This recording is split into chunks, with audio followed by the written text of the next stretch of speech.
ख़बर ॾींदासीं अव्हांखे कराची मां। अदालत में जवाबदारनि जे साम्हूं पुलिस जी बेइज़ती थी। सब इंस्पेक्टर खे पोचो हणायो वियो आहे। अव्हांखे अपडेट कयूं पिया। जुडिशियल मैजिस्ट्रेट जी अदालत सब इंस्पेक्टर सुहेल खे गिरफ़्तार करण बाद पोचो ॾियारियो। अव्हांखे ॿुधायूं त सब इंस्पेक्टर इलियास शाह खे बि हथकड़ी लॻाए 7 ॾींहनि लाइ जेल रवानो कयो वियो। अदालत पारां सज़ा आयल ॿिए सब इंस्पेक्टर ज़िले ओलह में मुक़रर थियल आहिनि।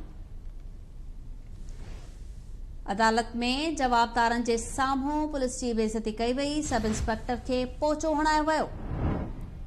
जुडिशियल मैजिस्ट्रेट जी अदालत सब इंस्पेक्टर सुहेल खे गिरफ़्तार करण बाद पोचो बि ॾियारियो। अव्हांखे ॿुधायूं पिया सब इंस्पेक्टर इलियास शाह खे बि हथकड़ी लॻाए 7 ॾींहनि लाइ जेल रवानो कयो वियो। अदालत पारां सज़ा आयल ॿिए सब इंस्पेक्टर ज़िले ओलह में मुक़रर थियल आहिनि। अव्हांखे ॿुधायूं पिया कराची मां, जिते अदालत में जवाबदारनि जे साम्हूं पुलिस जी बेइज़ती कई वई। सब इंस्पेक्टर खे पोचो हणायो वियो। जुडिशियल मैजिस्ट्रेट जी अदालत सब इंस्पेक्टर सुहेल खे गिरफ़्तार करण बाद पोचो ॾियारियो। सब इंस्पेक्टर इलियास शाह खे बि हथकड़ी लॻाए 7 ॾींहनि लाइ जेल रवानो कयो वियो। अदालत में जवाबदारनि जे साम्हूं पुलिस जी बेइज़ती कई वई। सब इंस्पेक्टर खे पोचो हणायो वियो।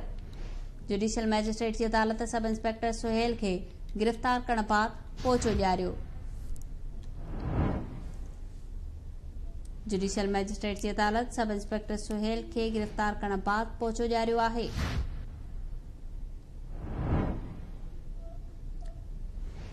सब इंस्पेक्टर इलियास शाह खे बि हथकड़ी लॻाए 7 ॾींहनि लाइ जेल रवानो कयो वियो। अदालत पारां सज़ा आयल ॿई सब इंस्पेक्टर ज़िले ओलह में मुक़रर थियल आहिनि। अदालत में जवाबदारनि जे साम्हूं पुलिस जी बेइज़ती कई वई। सब इंस्पेक्टर खे पोचो हणायो वियो।